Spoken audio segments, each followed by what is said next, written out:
Hello, everyone. Welcome to today's ARC Facilities webinar today. And now I'd like to introduce our speakers. Today's moderator is Danny Shay, VP of Sales at ARC Facilities. He brings years of experience in the facility management software industry, helping organizations use building data to strengthen resilience, reduce risk, and protect revenue. And also speaking today is George Avalos, who serves as the CFO of ARC Document Solutions, bringing 25 years of experience in corporate finance and operations. Previously a manager at PricewaterhouseCoopers LLP, he has deep experience in financial reporting, regulatory compliance, strategic planning, capital structure, and M&A. So glad to have both of you here today, and I'm going to hand it over to you, Danny. Awesome. Thanks, Indira. Appreciate it. And thank you to everybody for taking time out of your day to join us on today's webinar. Excited to be speaking with George today and to be sharing some of our thoughts and insights around the topics that we'll cover today. As Indira mentioned, we'll be talking about preventable loss and avoiding catastrophic risks. But that really goes into a whole conversation around the collaboration between our operations teams that we here at ARC Facilities work closely with on a day-to-day usage basis, but also in our partners throughout the organizations and helping to build a model that builds resiliency and helps us to strengthen our built environment going forward. So we'll be covering a variety of topics on the screen here. Hopefully some of these will resonate with you. Please do, as Indira said, ask questions. We'll be opening up for Q&A at the end. This is much better when it's interactive and we have feedback from the audience than just George and I talking. A little bit around why we are here today and who we are as an organization and why we're in a position to have this conversation.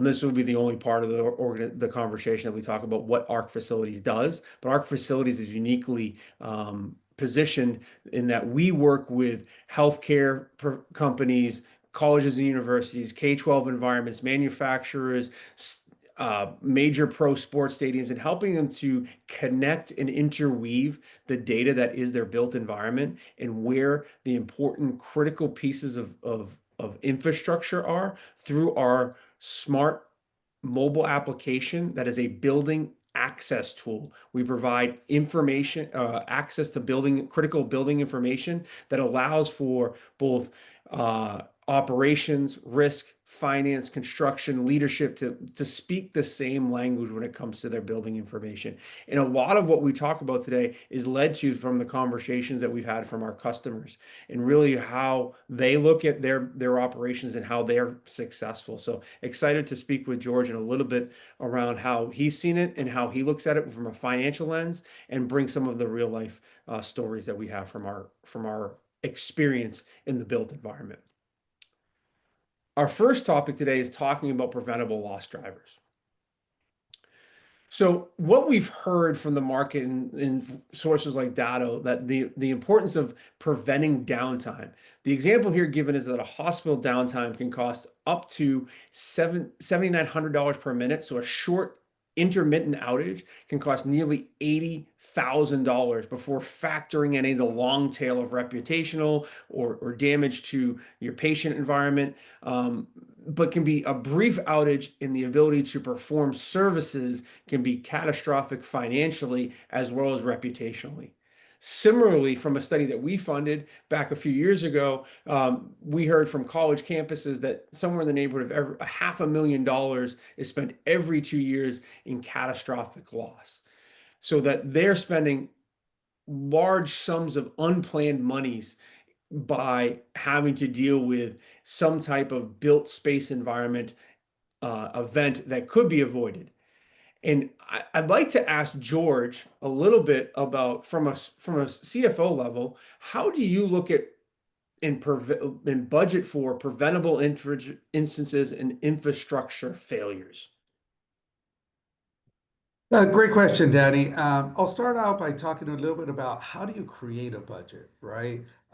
Typically, when you create a budget, you use your historical experience to establish that budget. For example, if your infrastructure department had a $5 million budget last year or the last few years, guess what? Your budget's going to probably be in that $5 million range. Obviously, there might be some strategic initiatives of the company or company-specific circumstances that may make that budget go up or down. And in creating a budget, the key to do a good budget is identifying what are your fixed costs versus your variable costs. When you think about your fixed costs, think about your rent. Not much you can do there, right? You got to have the facility, you got to have the rent there. So that's kind of, as the name says it, a fixed cost. Then you have your variable costs.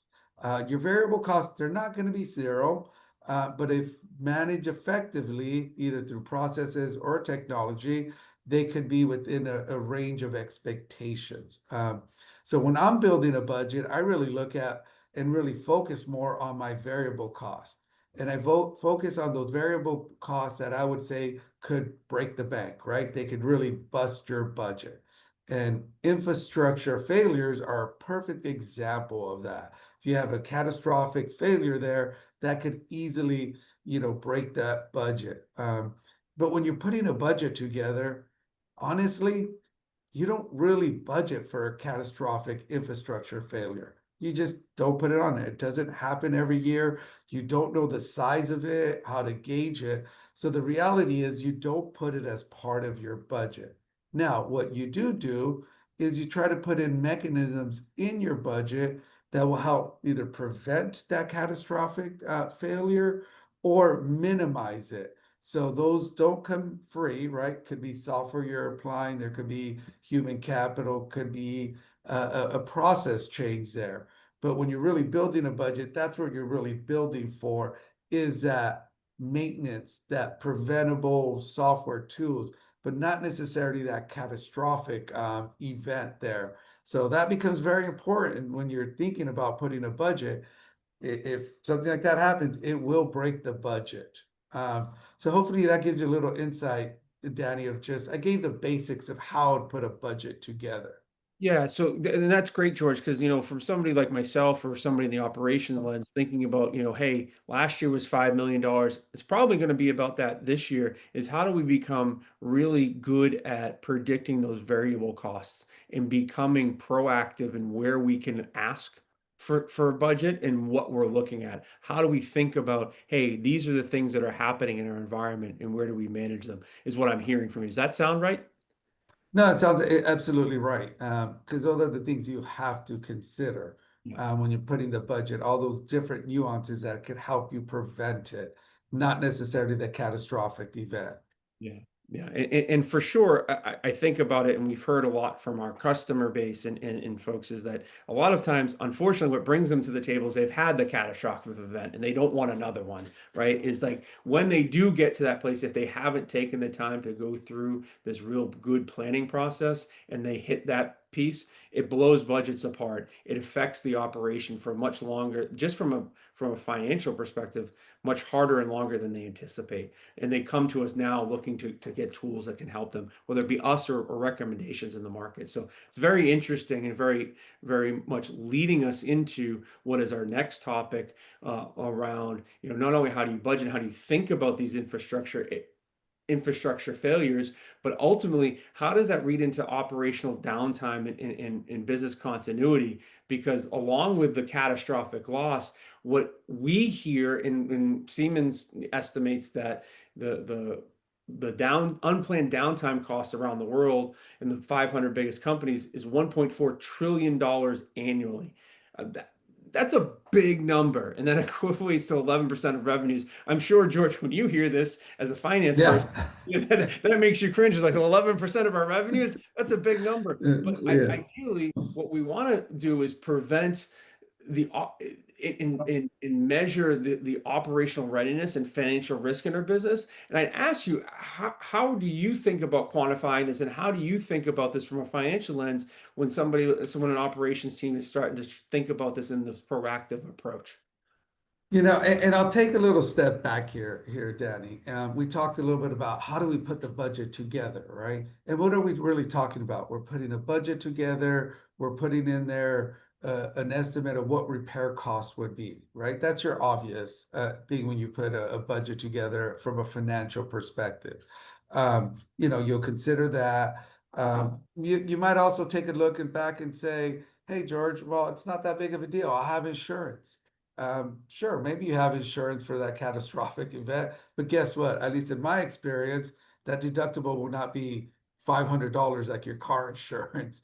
That deductible is going to be 100,000, 200,000. I've had policies where I have $500,000 deductible. So there will be a cost if it comes up. Now, let's play the example of you have a catastrophic infrastructure failure that costs $1 million. You're going to say, well, my deductible is 200,000. That's all I had to spend. Well, not necessarily, because guess what's going to happen next year? Yes, insurance year one is going to cover the 800,000. What's going to happen to your premium next year, Danny? Your premium's going to go up 20, 30, 40%. So insurance companies are there to make money. They will make their money. If they don't make it this year, they'll make it next year. So there's two kind of hidden costs there, if you will, as you think about the repair cost and then the ensuing insurance premiums on it. Why I spend a little bit of time on that is because that's what we typically think about, right? We think about the repair costs, the insurance costs. We lose sight sometimes of the operational cost, what you do that comes along with it, right? Say you have a water valve that breaks and it floods a whole building, right? Now, when you flood that building, it could be, depending on what kind of operations or kind of industry it is, now you have downtime. I mean, you had some great statistics out there, but it could be a manufacturing setting. If you're flooded on the floor and you can't produce your products, you're losing money there.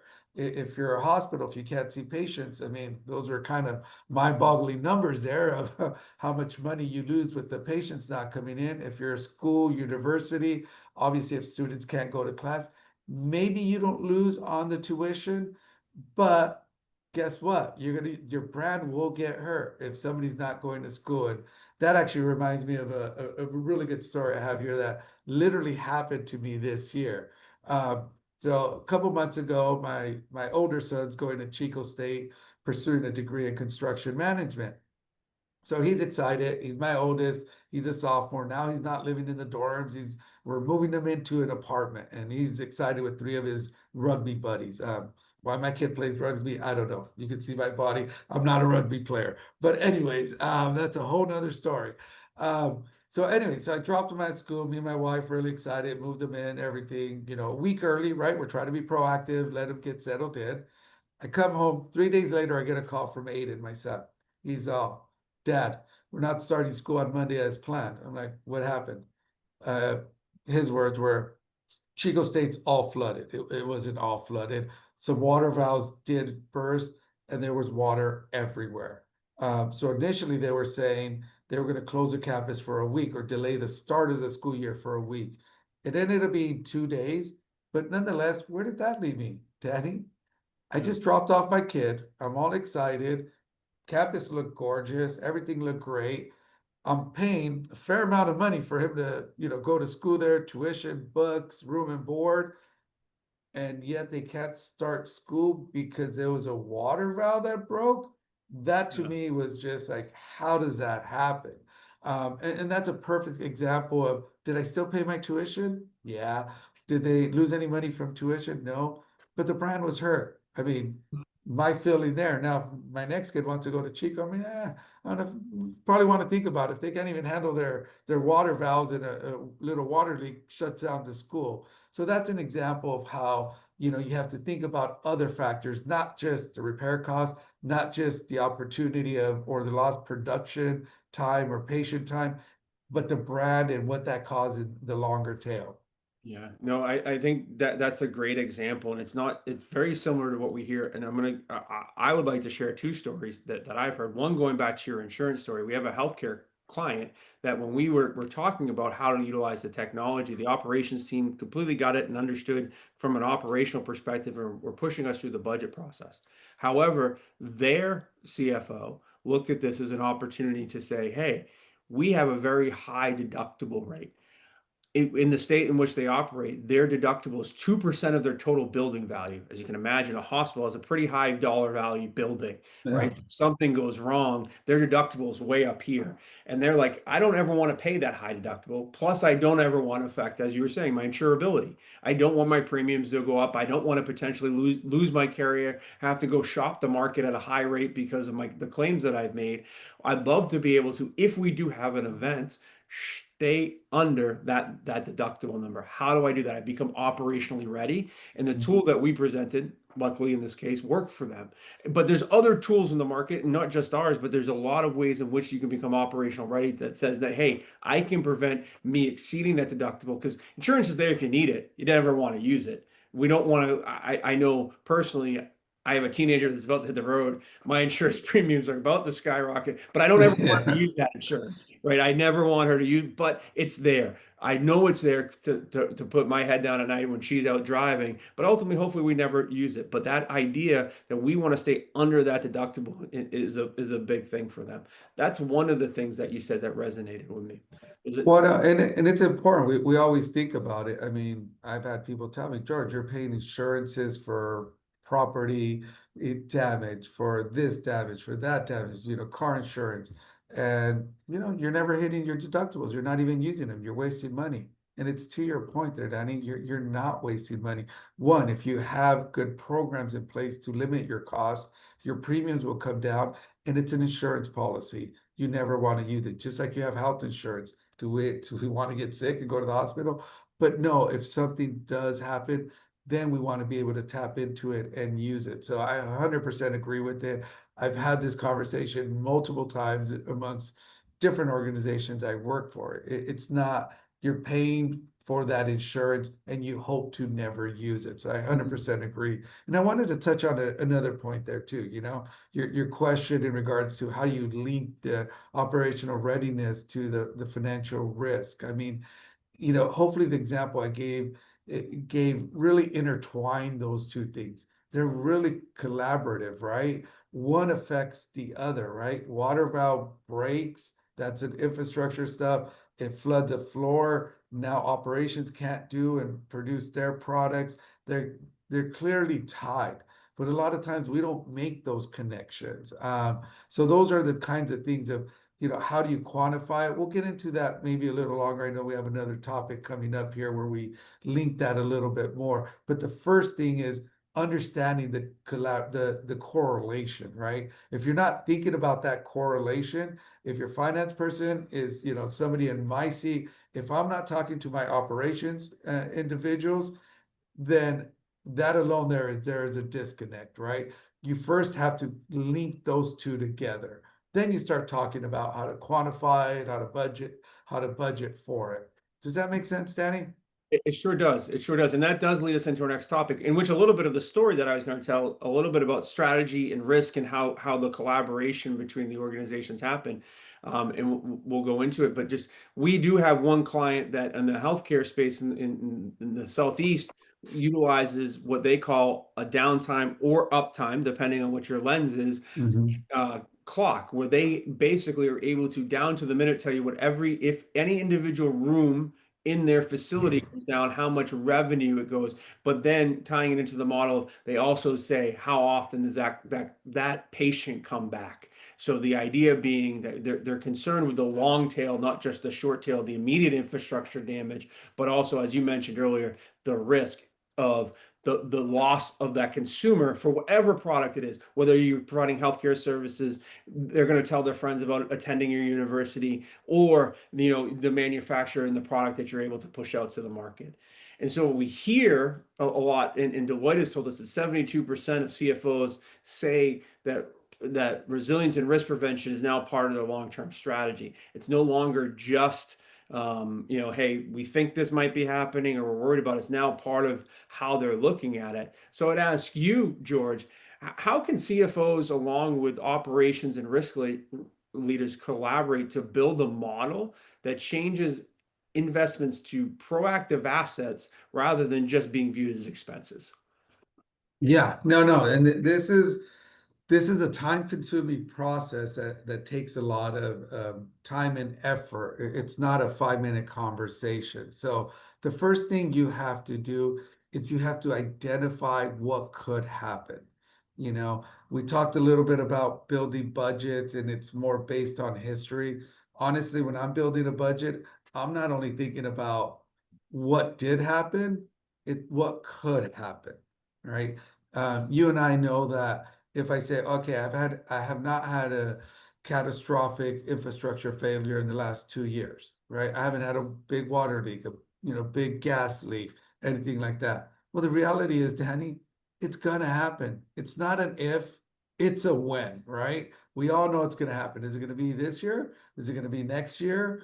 But it's gonna happen in that world. I've not seen any building, any customer that over its tenure has not had any incidents. And I think everybody on this audience would agree and could probably share some stories. So for me, at my standpoint, you start off with what could happen, right? You list down the inventories. Maybe you had some incidents that did happen. Obviously, you include those. Those are hard facts there. But then you just go down the list. I keep talking about water leaks. It could be cracks in the wall. It could be roof repairs, things in that nature. You could just keep going down the line of just listing all of those items that could potentially happen. I don't know if it's 5, I don't know if it's 10. Every organization's a little bit different. So that's step 1, right? You identify what could happen. Then you also look at, okay, if that happened, what's the cascading effect of that happening, right? I shared the example earlier of, Chico State or, water leak coming out and it delayed the start of the school.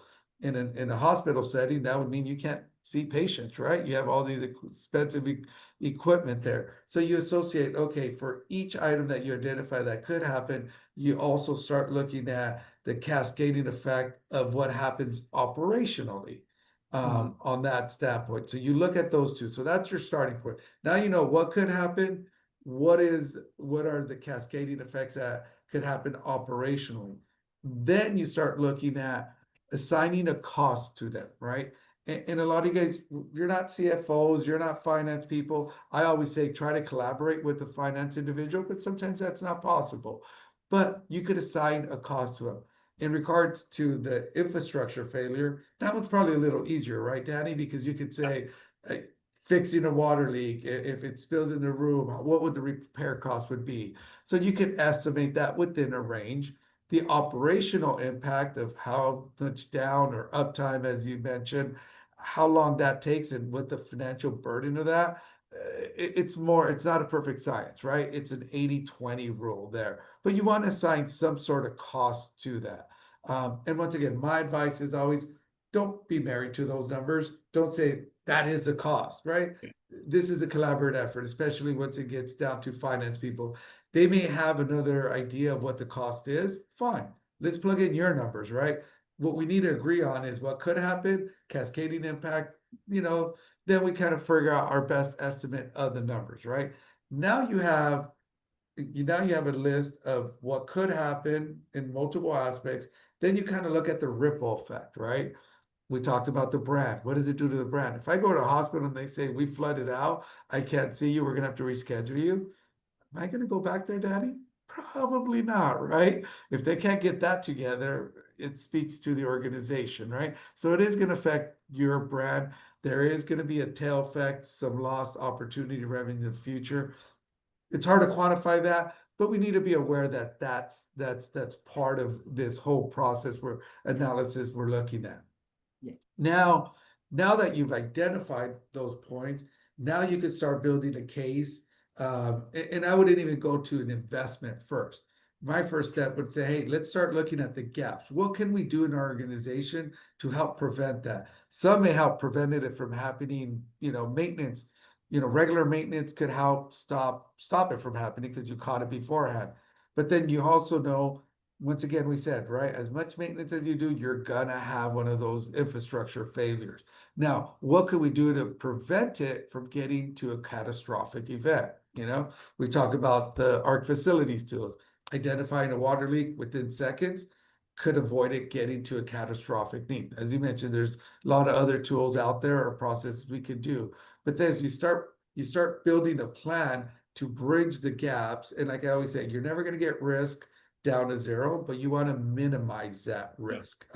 So that's really where you're building that plan.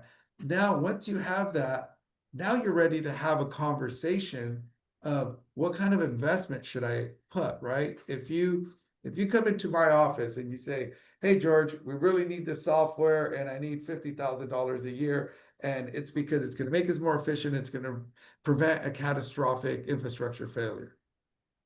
I have no context there, Danny. Yeah. I have no context to make those decisions. I'm probably going to say, did we have it last year? When do we need it? I would probably say no there. So to me, let's frame the conversation. Let's have the conversation of what could happen, what potentially the ripple effects and the potential cost. Then you could start thinking about investment and that, building the plan, of the gaps and what that would cost you.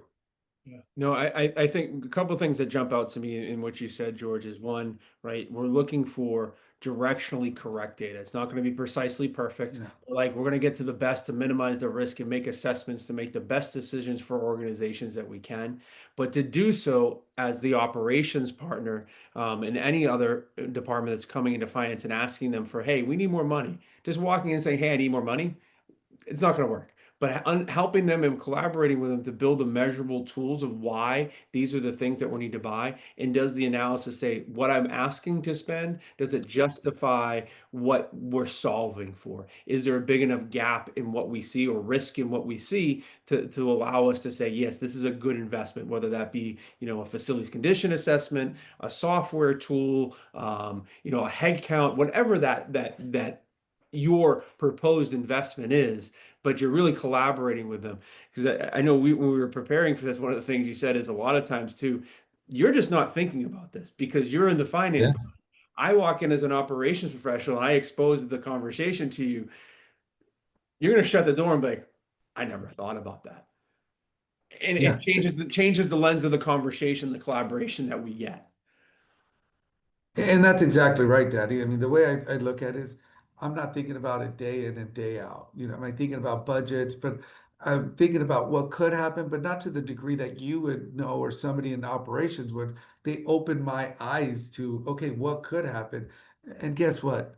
I always say conversations happens in three. If you go into my office and you're expecting to come out there with a yes that I'm approve your budget, it ain't gonna happen. Conversations happen at the give me the background. Once you lay this out and you have that conversation and you understand the potential risk, guess what, Danny? I'm gonna go back to my office. I'll probably put a straight face with you and say, okay, good ideas. Nice talking to you, Danny. I'm gonna go back to my office and I'm gonna go like, shit. What? I have these big risks there, and I have some haps there. Excuse my language. Not the most proper language here, but no, that's the true emotional reaction that would happen when I go back there. Then it's going to be in the back of my mind percolating there. And I'm going to say, you know what? I got to do something about this because this is too big of a risk. Once we laid out all the background, now once I have the background, and then another key thing as we're talking about building this and doing this in the collaboration, there's aspects of it that you could use finance people. So, okay, so maybe you identify the cascading effect and say operational, we're down X time. You're not going to say we're going to down a week or a month. That's not realistic. Realistically, we would put all resources on hand. A hospital's not going to be closed down for a week. It's just not going to happen. But even the examples you gave, 10 minutes, 15 minutes, use something that's reasonable, something that makes sense. But then maybe you don't put the number to it. I wouldn't put the number to it. I would go ask my operations team and say, hey, Joe in operations, when, if we were down 10 minutes, what's my lost revenue here? Okay, boom, you put that data point.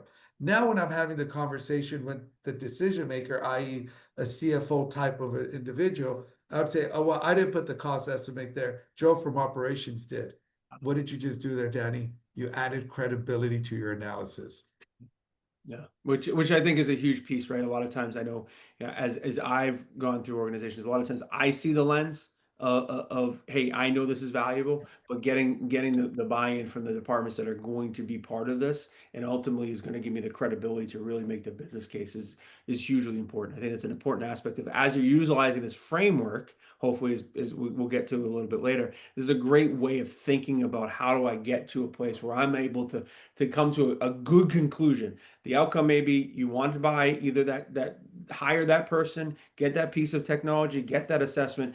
But ultimately, at the end, you may or may not like the answer, but you're going to get to a good answer and be collaborative and build business partners long term for you, which is a great piece. And that does lead in a little bit as we kind of move on to what will be one of our final topics here. I know we're buzzing along here, but the blind spots and the CFOs and risk leaders should be aware of when they talk about in their organizations. And I'll populate this slide. I think 70% of organizations say incomplete visibility into their infrastructure and their data, infrastructure data increases their exposure, and that becoming reactive is 3 or 4 times more expensive. And I'd say that's actually low. I think I heard something from Aberdeen, like it's 10 for every $10 spent in reactive maintenance is worth $1 of preventative maintenance. So the idea being that how do organizationally, what I'd like to ask you, George, is what are 1 or maybe even 2 blind spots that you think CFOs or risk leaders should try to eliminate to help them prevent their next catastrophic loss? Because as you said, it's not if, it's when, and how do we mitigate the responsibility? Yeah, and the way I look at it, the blind spot, it's a lot of what we've been talking about. Mhm. It's the lack of knowledge, Danny. It really is. What could happen? I don't know what could happen, or I don't know the inventory of things that could potentially happen. So sometimes we blind ourselves by looking at last year's budget. Okay, there was no catastrophic event. So that's a blind spot now, because now I'm not thinking of what could happen. And as we keep talking about, will happen, right? It's not an if or a when. So sometimes you become short-sighted. Oh, I want to hit my budget. I want to reduce my budget. So you're blinded to that blind spot comes into preview, right? And that's where it becomes important to be proactive. And now when I say proactive, from the operations side, from the facilities team, communicating up to the CFO in those offices. Because if you don't communicate these risks, and you're not asking for money at the time, you're just communicating, you're doing your job, right? Hey, it's beholden me to communicate this, then I get that knowledge. And that's what I always tell my people. You have to manage me. You have to educate me, because I'm not thinking about this day in and day out. So to me, that's where I see the big blind spot, that potentially, if I would have known that, then what ends up happening? Something happens, and then, facilities team would say, if I had this tool, if I had this software, I could have prevented that from going there. And what would I say? I'd say, well, why didn't you tell me? Why didn't I know about it? If I didn't know about it. So that's where that collaboration comes in, and educating your superiors or your decision makers that are putting those budgets together will hopefully eliminate that blind spot. Yeah, I think, and I'm going to dial it back 1 slide and come back to the slide for the visual portion of the slide, not the statistics. I think it's a great story about what you're talking about. As you can see here, you see this is a highlight of how it is a customer of ARC, but how they utilize the technology to talk and educate their teams about what's impacted when they went to ask for something. The idea being, as you see in the diagram here, this is a provider out in the Hawaiian Islands that was like, hey, we need new rooftop units, right? How do I get them budgetized, right? Because as you can imagine, supply chain, cost of rooftop air conditioning units for a facility out in the Hawaiian Islands is a little bit more expensive than that in the mainland, and the lead time's longer. But really, what's going to happen? How am I going to show this? They didn't necessarily just go lead with the numbers. They used the visual of like, hey, in this case, say George is the CEO. George, I'm asking for a rooftop unit, and this is what it impacts. These ORs 1, 2, 3, and 4, the PACU and the NICU and the ICU. If we don't replace them as a failure, these would be the affected rooms. Immediately, George knows what those rooms are and what the impact is. I don't necessarily need in that place the operational numbers. He did have them in the back, and that he showed us that. But ultimately, the idea being that utilizing and telling that story and collaborating with them so that they understand that, hey, here's what it is. We're showing you what's at risk, not just telling you. Because I think that's a very different piece as operational leaders, is letting them visualize. Because not every learner is just like, hey, George, I'm going to walk in your office and tell you how great this thing is I need to buy. No, it's like, here's what I need to buy and why. And let me show you how that works. I think it's a much more powerful tool as we're talking about exposing to eliminate the risk. No, 100% agree, Danny. Yeah. So in I will say we're about to get into the frameworks and the takeaways. We've been moving at a very rapid pace. I'm excited to get to the Q&A section. Hopefully we're seeing a lot of Q&A, but just in recap, I think, before we get to the takeaways, one of the things that I will say that we hear part and parcel from every single one of our customers is the customers that have a really great partnership with their finance teams are the ones that are the most effective.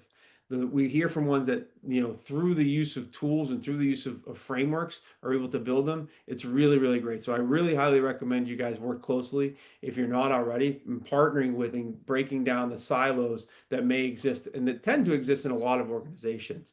I'm going to put it into our key takeaways. George, we got about 10 minutes left before we want to open it up for Q&A. I don't know if we'll cover 10 minutes in our takeaways, but we can open up a little bit early. But I'd love you to go walk us through it and what you think, coming out of this, we'd like to impart and make sure that if you got to take away 3 things, what you guys should know.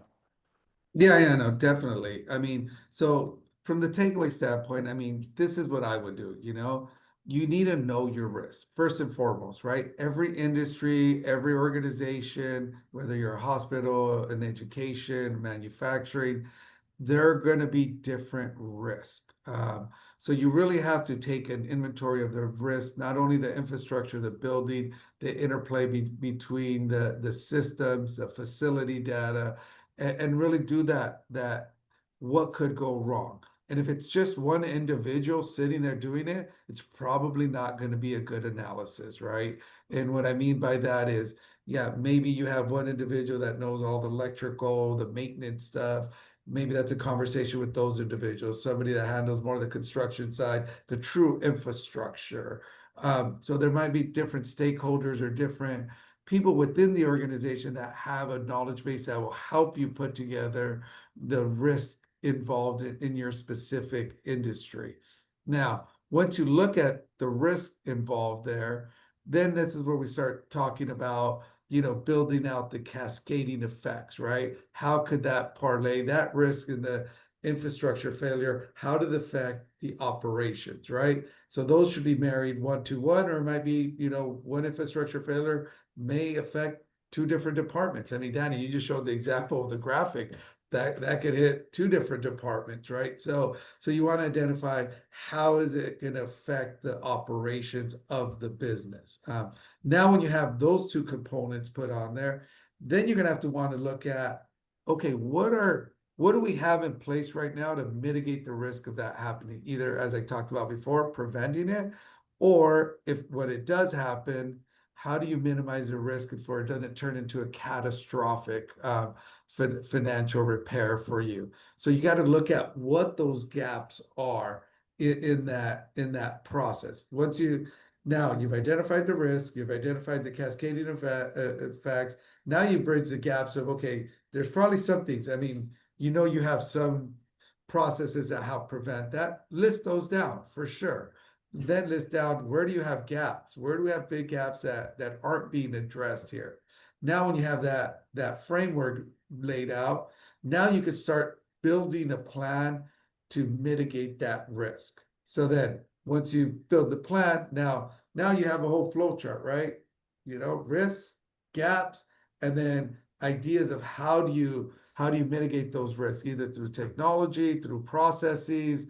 There might be a slew of different things. So that would be starting point 1, even before we get into the conversation of what should I invest? What should I go ask for? If you don't do this analysis, it's kind of SWOT analysis first, you're not ready to have that conversation with the CFO, with the procurement department, with whoever's going to make the decision on this.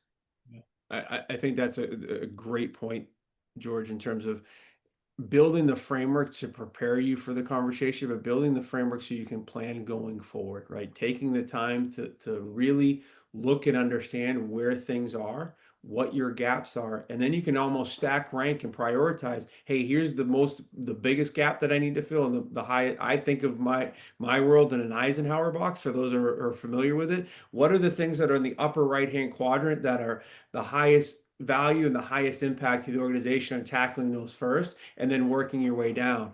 This type of analysis allows you to arrive at and prioritize things in that manner.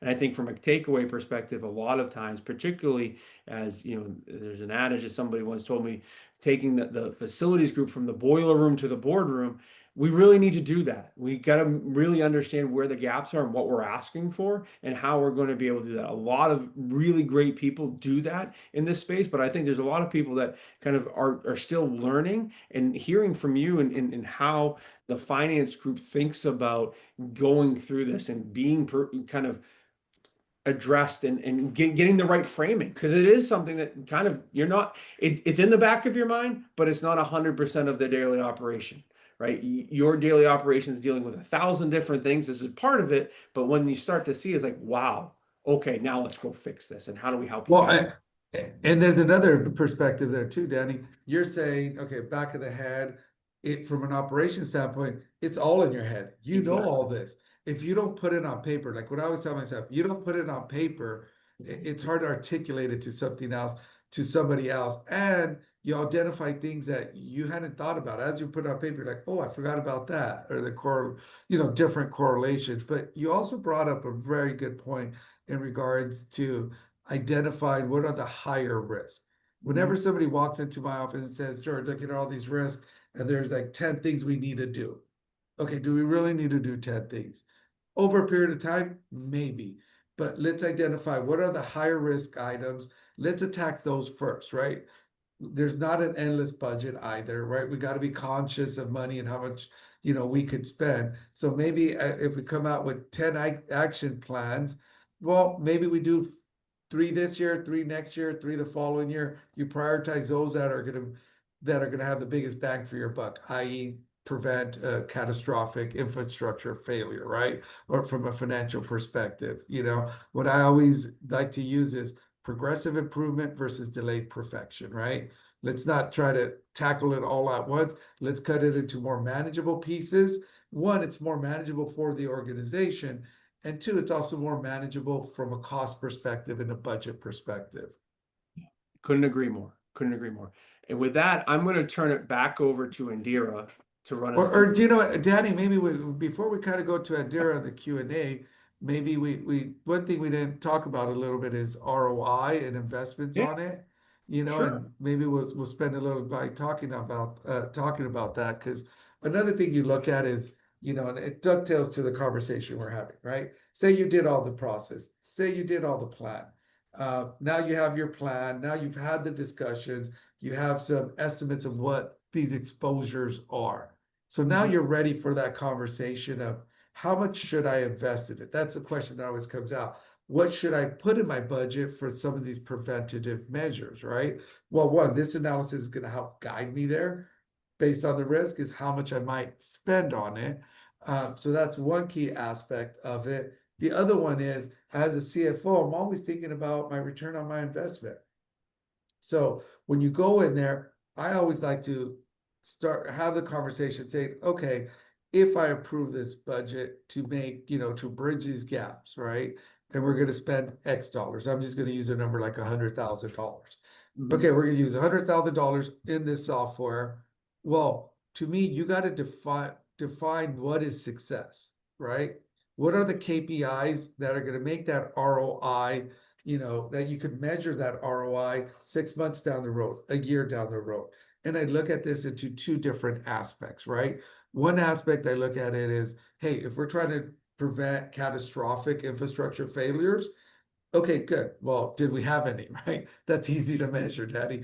Did the tools achieve the did? We had a water leak. We identified it really good with a software tool we used. So it didn't turn into a catastrophic event. Boom. That's a clear, easy one to identify from that aspect, from a financial aspect. But there's other KPIs you might have on there too, right? With the software tool, my maintenance team could respond to an issue twice as fast. It usually takes them 2 hours. Now it'll take them an hour and a half or an hour. So then what happens there? That's an important metric there, Danny, because now that's a KPI. Can I put dollars and cents to it? No, but it's more of a softer KPI. But what's going to happen? That's going to allow my people to spend more time in maintenance and doing other stuff that are going to prevent other things. It allows them maybe not to reduce headcounts, it's to attack other risk areas. I had a list of 10 items, I attacked 3. Well, now if I'm more efficient with my staff, I could attack maybe some of those other items earlier. So when we're thinking about ROIs, we're going to want to think about define what is the success of this. And some of them are financial in nature, some of them are more objective, as I described right now. And I come back to the key point I said beforehand. If you walk into my office and you ask me for $100,000 for this offer, because we really need it, George, without doing everything we talked about here, you're probably going to get a no. I always say conversations, as I said earlier, happen in 3s. Educate them, give the knowledge, collaborate on the analysis with them. Then you're ready for the conversation of, I want this tool, will you invest in it? Yeah, I firmly agree in that measuring. If you're going to invest in something, you got to be able to measure the results. Now, that gives you the ability to say, hey, was this a good investment or was it not a great investment? Again, you might always love the answer at the end of the period of time when you made the investment, but you'll at least have the answer. And the answer will affect your decisions going forward, because you may have found, hey, that was a great investment and we want to continue in whether that be, we happen to sell a subscription software. I want to continue my subscription. Or you may learn that, hey, I invested in hiring 3 people and we really only needed 1. Right. I look into how I'm measuring them. So now I can reallocate those funds back to something else. So a whole bunch of different things that happen in that, and being able to measure it, we have to be able to measure what we're going to manage, and what we're going to invest in. We definitely want to manage. We want to manage. Sure. So great stuff, George. Fantastic conversation. Indira, I will now hand it over to you to open up the window for Q&A. We have about 13 or so minutes left. So if people have questions out there, please fire away. We'd love to continue the conversation. Awesome. Thank you both. Here's the first question I have, a question from Emma. For teams dealing with older infrastructure or missing documentation, where's the best place to start when trying to reduce preventable risks? Yeah, I'm happy to jump in. I can talk a little bit from experience in how we work with our customers. One of the biggest challenges that they see is exactly that. It's kind of paralysis. I have you see the screen above us here, a whole bunch of paper documents. I have digital documents. I just have information everywhere. How do I get organized? And getting to an organizational baseline is really the start of this, right? And part of what you need to do is get and layer all of that information together so that you can begin to have that gap analysis. I have to understand and foundationally organize that information, and whether that be with a software vendor like ourselves, an FCA tool, somebody that's going to come and help you organize this information, is bringing organization to chaos, so that your plan room, or in this scenario, you're building that data infrastructure in that registry of information in an organized fashion. I think that's the first piece. It's kind of like we were talking about in the takeaways. You have to know where you are. Right, that's the first start, and we got to build that baseline. So there's a number of different ways and tools out there. I'd love to talk to people if they're interested in learning how our methodology works and how we go about helping organizations organize that data. Happy to have that conversation with folks offline. It's part of the uniqueness of what we offer from a software package, as well as how we work with our parent organization, Arc Document Solutions, to really bring you to a place where you now have all that information at your fingertips. Great. Thanks, Danny. I have another question here from John S. How do you decide what percentage of your budget to set aside for prevention versus repairs or replacements? That's a great question. And part of that is everything we're talking about today, right? I would make that decision based on the analysis we did, right? What are the risks? What are the potential costs of it? Then that gives me a framework and a basis to decide how much do I put to each category. You're always going to put some level of budget to maintenance to keep it up based on whatever the standards are or what the proper protocol is. You should always do that, and you're probably going to use that, a fair amount of budget on that. But the preventable cost, that's really the conversation we're having today. Every organization is going to be different. Everybody's going to spend some money, but I'll tell you one thing. I'd rather know. I'm very conservative by nature, and CFO do not like surprises. So if I have to spend a certain amount of money on that preventive care right now and avoid that catastrophic event or significantly reduce the potential of it happening, believe me, I'm gonna put more dollars into that preventive budget. I think, George, dovetailing off of that is a little bit about going back to the slide where we use the visuals and the teams we're talking about. Here's what's affected, right? How we've seen customers articulate, here's what I need and why. Here's why I need to be proactive in making sure that I spend some dollars today and make a major investment in my infrastructure so that we don't have interruption of service. So I think very much along the line of what George is saying, you don't want surprises. The surprise in that scenario is I don't want that rooftop air conditioning unit or cooling unit to go down. So therefore I lose 4 ORs this month and lose all of that revenue for me in that hospital environment. Or I don't want, we're in a temperature controlled manufacturing setting. I got to make sure that all of our rooftop units, these are aging out. How do I make sure I'm articulating that if we don't spend the money now, we're actually risking ourselves there. So it's a great way of thinking about it. And really, we've seen a lot of our folks that we work with and partner with in leading that conversation and changing the visuals and really collaborating with their finance teams on that. Great, thank you both. Next question I have here is, can you give a real world customer example of how planning helped reduce risk for an organization? Yeah. And I'm happy to tackle that one, Indira, just from example. One jumps to mind just because it's the visceral nature of it, just in terms of I have school age kids, and it makes me think of it is it was a K-12 that we worked with out in the West Coast.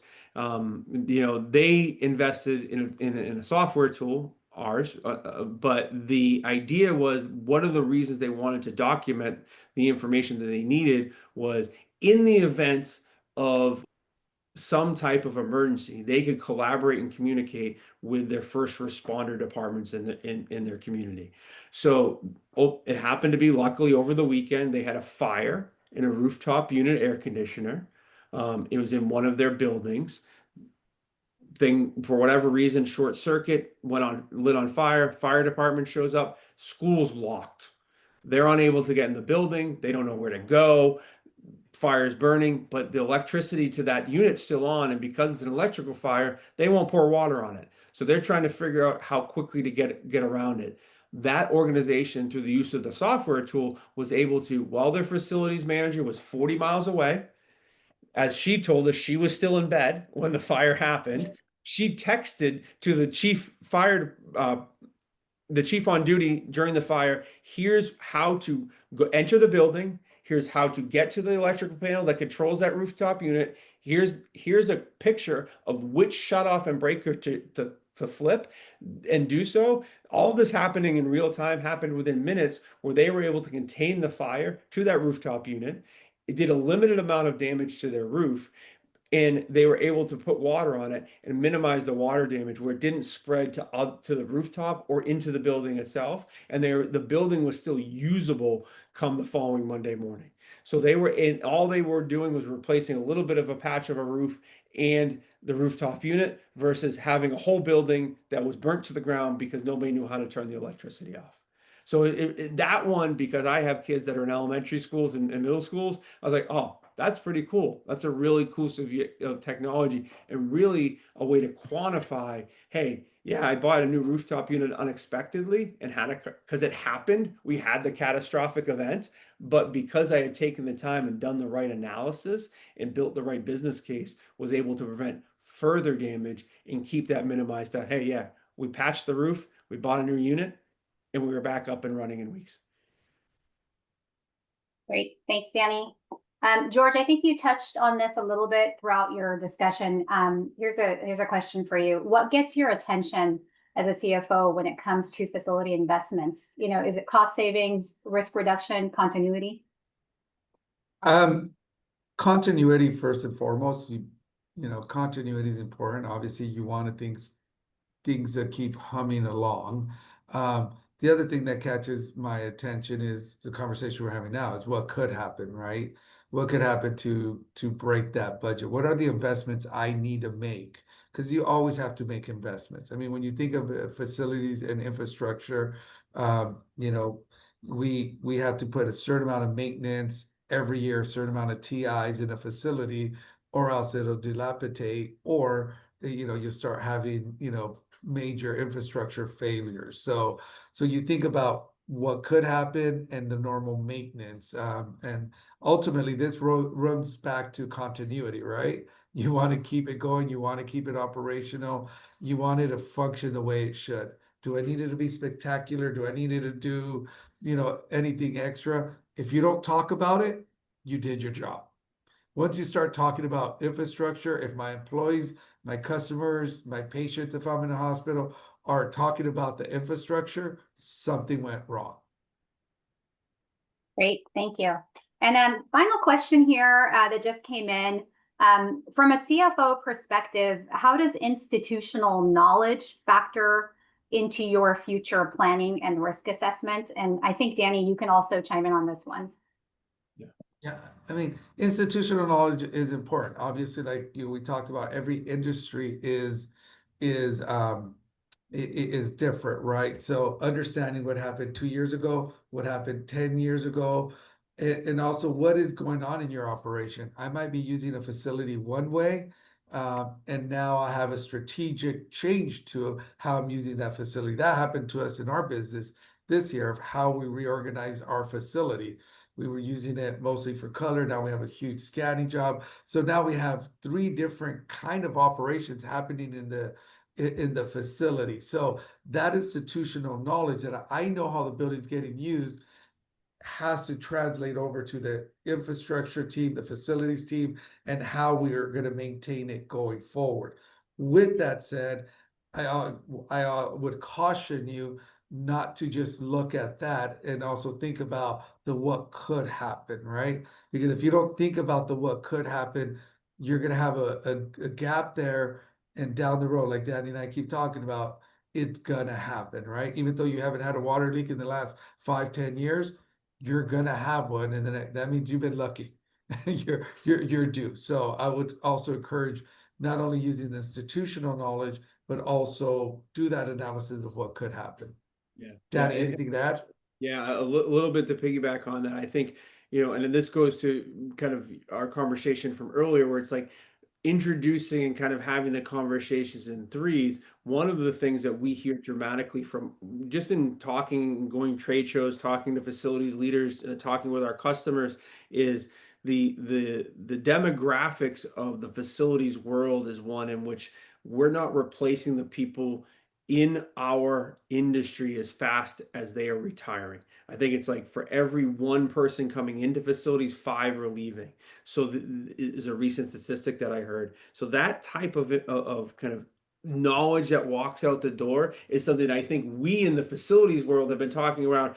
I've been in the facility software space for the better part of almost 15 years. And I've been hearing about it since then. It's only getting worse and accelerating. So that fear that we live with, translating that to an operational risk for the finance group and introducing that as, hey, I'm losing sleep over this because Carl, Jimmy, and Sally are going to walk out the door, and that's a combined 110 years worth of institutional knowledge, and they know where all my water shutoffs are. I don't know where one of them is because I've been behind the scenes. If something goes wrong and they're out of here, I don't know what happens.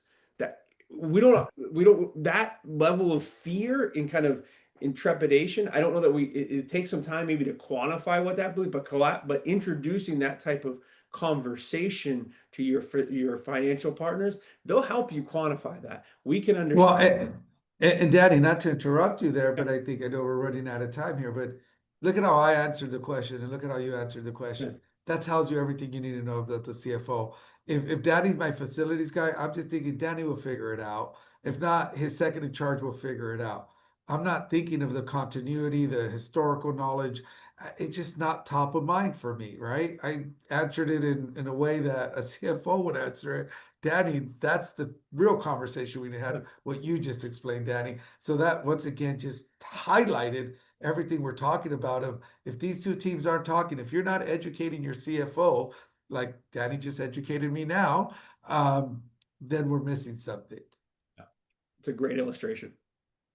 Well, thank you both. I think that this discussion is probably sparked collaboration ideas for operations and finance teams. It's a really good topic and an important one. So thank you so much for presenting today to both of you guys. I did see a few folks asking a little bit more about the technology. I did enter the link for the demo request as well as the 5-minute tour. If you just want to get a look at how our facilities solution works. A recording from today's webinar will be sent out to anybody who registered. So just keep an eye out for an email from ARC Facilities. And we're happy to answer any additional questions. Danny is happy to answer questions. I can forward questions over to George, the CFO here. So with that, we are going to wrap up. Danny, George, you guys have anything final you want to say before we go? I would just like to say thank you, everybody, for the investment of time. Appreciate the opportunity to present. Really enjoyed the session, George, and look forward to talking to everybody down the road. Yeah, and we're here if you have any questions. And I know I am not directly in the facilities team day to day, but I'm also accessible. So if anybody wants to meet with us, meet with me, just coordinate it through the team and I'll make myself available. All right. Well, thank you, everybody, for joining us today and have a great day. Take care, everybody. Thanks all.